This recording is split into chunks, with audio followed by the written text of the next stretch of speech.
What's going on, guys? It's Expo Jesse. Today we're going to be talking about basics of reading a chart. So this is going to be our first iteration of Teaching Tuesdays. So every Tuesday I'm going to be recording this and hopefully updating it, uploading it a couple days after, and just talking about any topic that I feel could be influential in somebody's trading journey, and hopefully shine a new light on that topic. So today we're going to be talking about basics of reading a chart. Okay, so a lot of people who get started trading, this is what they see, right? So they just see the ton of green or red candles. They don't really know what they're looking at, right? If you're the first time trader, this is what you see. You just are overwhelmed with what is this, right? So this is what a candlestick is. I use green and red candles. Some people you can color your candles whatever you want. What you need to know is the difference between a bullish and a bearish candle, right? So you need to know that, you need to know the open and the close, right? That is what creates the body of the candle. So if I get my laser here, so here is the close, here's the open. So because the open closed lower, the closed lower than the open, it means we had more selling pressure during that candle. It's a bearish candle. These pieces right up here are the wicks. What that is the distance that the candle traded to, but it didn't close that far.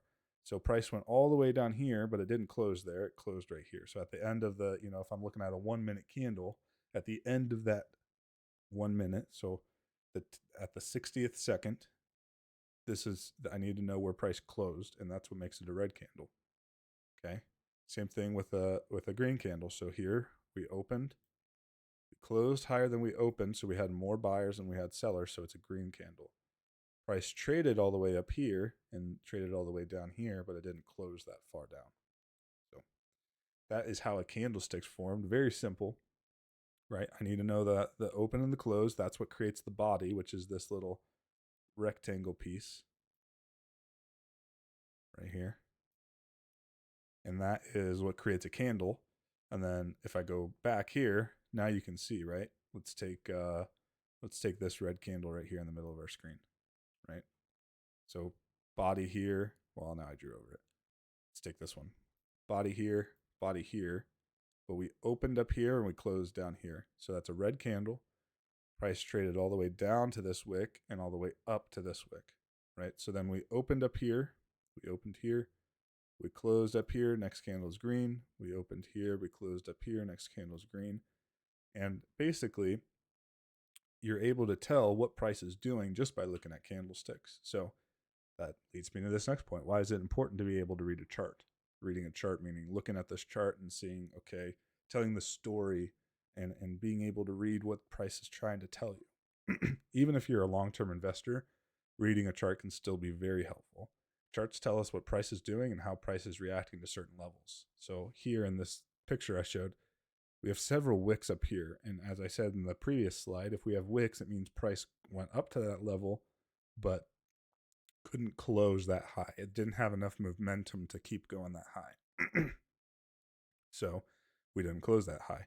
So several wicks means this is going to be resistance, or if it were down below, that's what support would be, which will be a future lesson. So I think that is pretty much all you need to know about candlesticks. I think anything more, you can look at ladders and bar charts and all that stuff, but I use candlesticks. There's different kinds.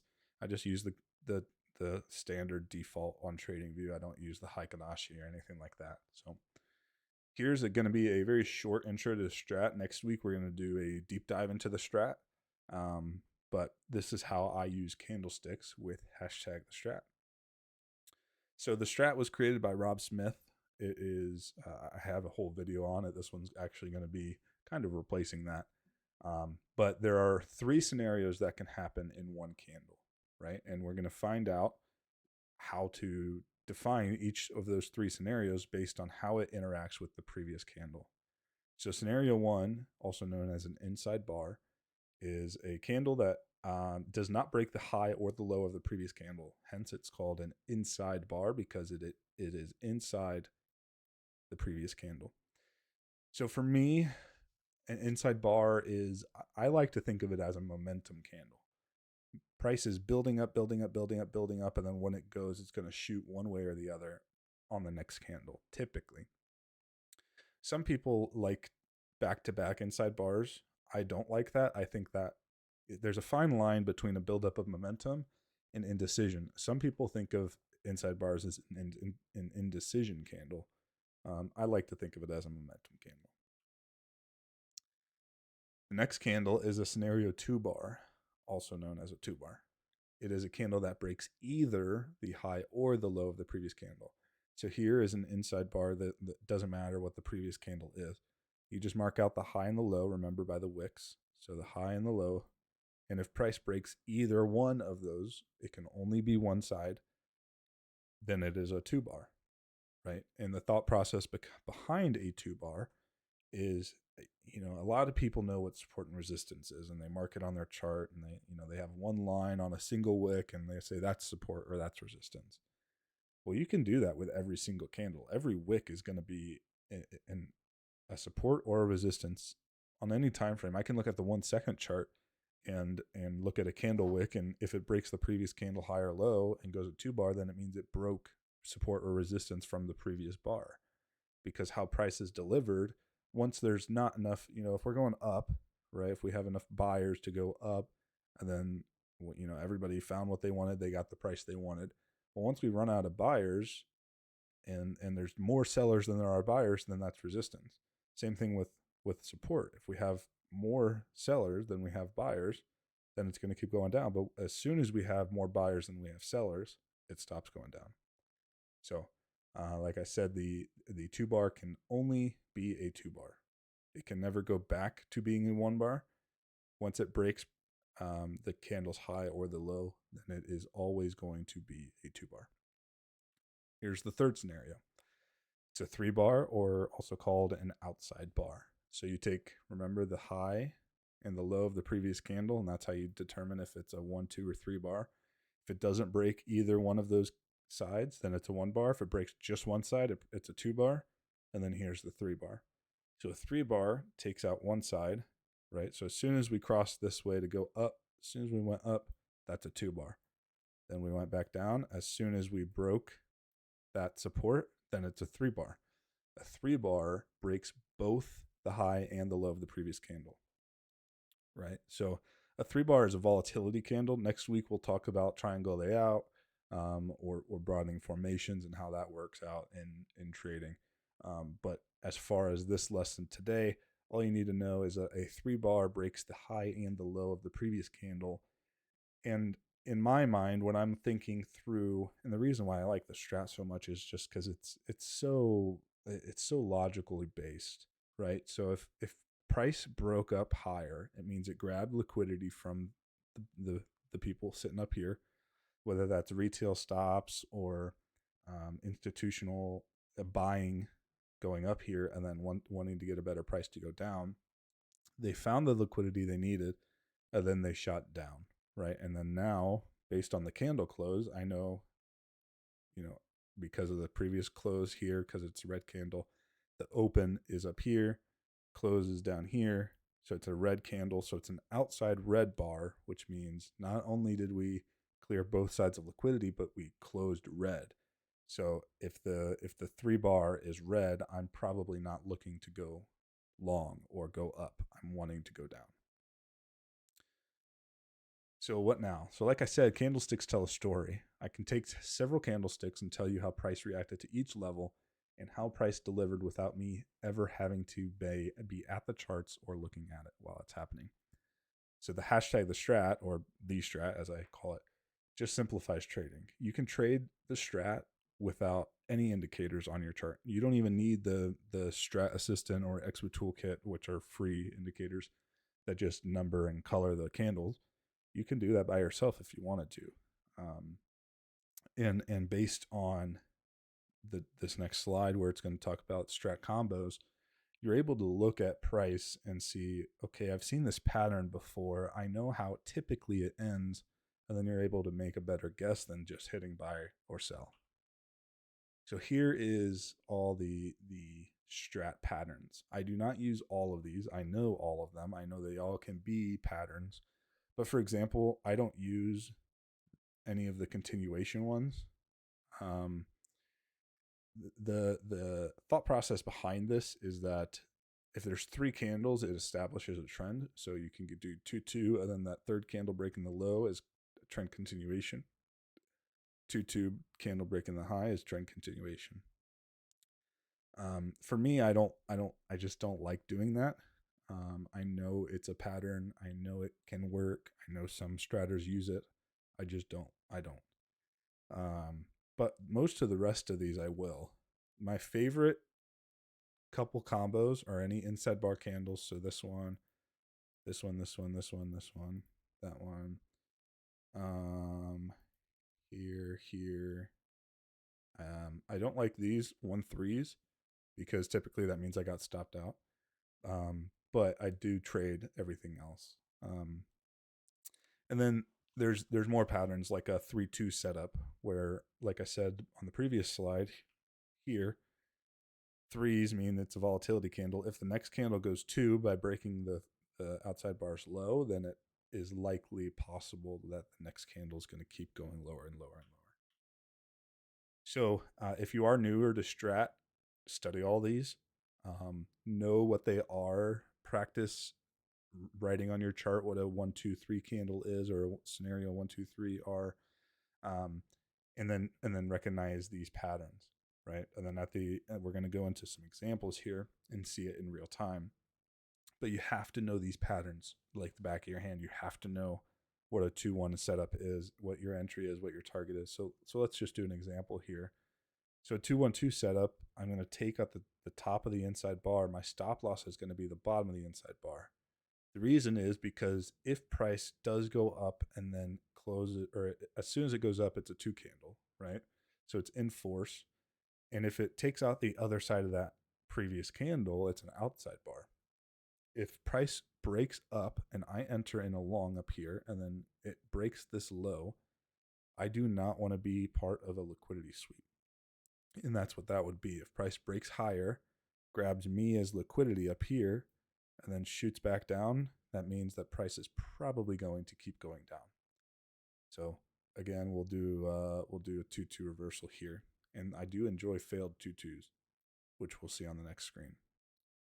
So entry would be here. Stop loss would be at the top of this candle because that would make this candle, the candle that's in force, an outside bar. Targets are there are technical strat targets. You look left, you look for wicks, and then those are your targets or magnitudes. So let's go through some examples. So here's a 2-1-2 up taken from yesterday. So yesterday we had a 2-1-2 up. And like I said, next week we'll go very in depth about strat setups, what certain scenarios have to happen before I even start looking for a setup. But if I'm just looking at a 2-1-2 setup, right? So here's my entry.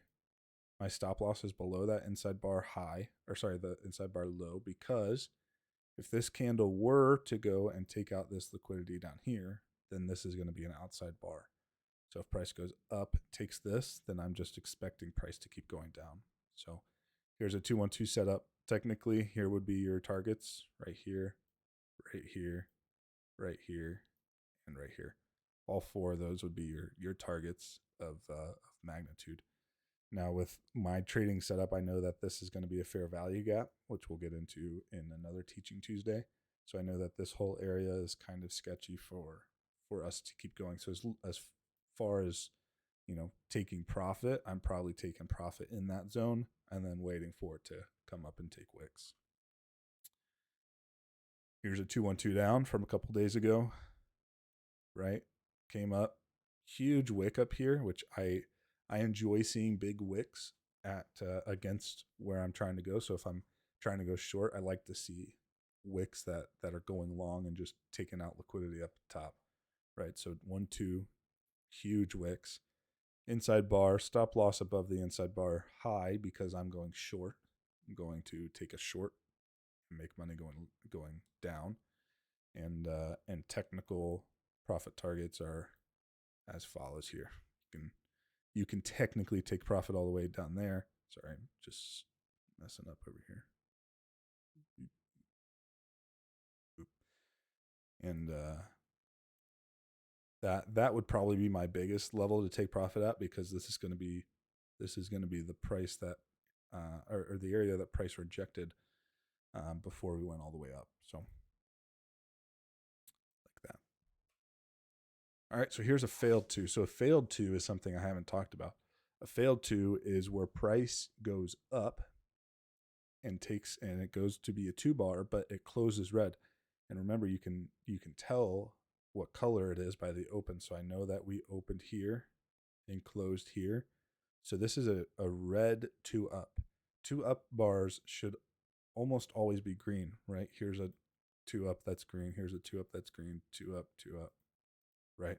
Every time that this 2 is green, then I expect the candle to be green. And anytime this is a 2 down, which prints a red 2, I expect that candle to be red.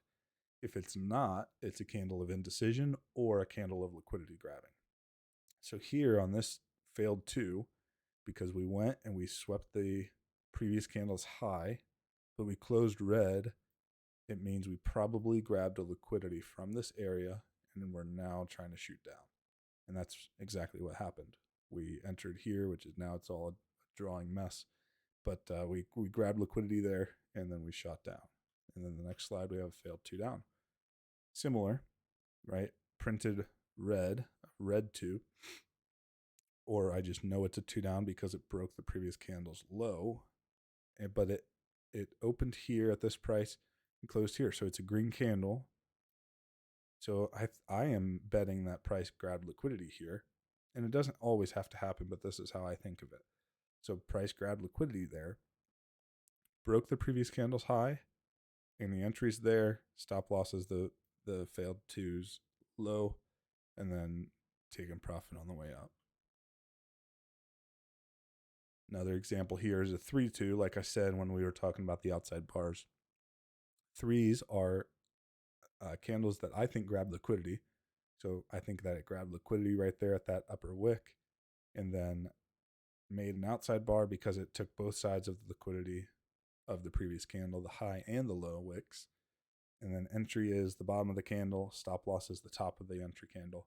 And as you can see, price did grab enough liquidity and it was a huge move. Entry was 945, TP was 722, so 220 points of profit there. So in summary, candlesticks, they tell you everything you need to know. You don't need to have indicators all over your chart. There are indicators that I use for confluence, volatility indicators or trend-based indicators, but I can trade a chart. I can trade without any indicator and be profitable. And that's what I think most traders should start at. Most traders start at adding every EMA in the book, the 21, the 50, the 70, the 100, 200. Then they add VWAP, and then they add Bollinger Bands and MACD and RSI and anything else possible just to give you enough confluence to go long or short and to take a trade. Well, here's the fact about all those indicators. They all lag price, right? They all lag price. The only thing that doesn't lag is a candlestick. Once you know how to read a candlestick, then you'll know 100% without a doubt how to trade. And then everything else is just, the icing on the cake. Once I know how to trade, and then I have a confluence that, price just bounced off the 200 EMA or Bollinger Bands are tightening and now we're up in the upper Bollinger Band. I just got a strat set up. Now I'm extra confident in the strat setup. Once you read candlesticks and you know how to read a chart without any indicators, that's when you'll know how to read price and you'll know how price is being delivered. And that's the most important part of trading. You need to understand, well, first of all, nothing ever replaces time on the chart. But you need to see that to have pattern recognition. But once you know how to read a naked chart or a chart without any indicators, that's when trading will start to become easier. So hope you guys enjoyed this lesson. If you have any questions, you're free to always send me a DM or tag me in the server, and I'll be happy to answer anything.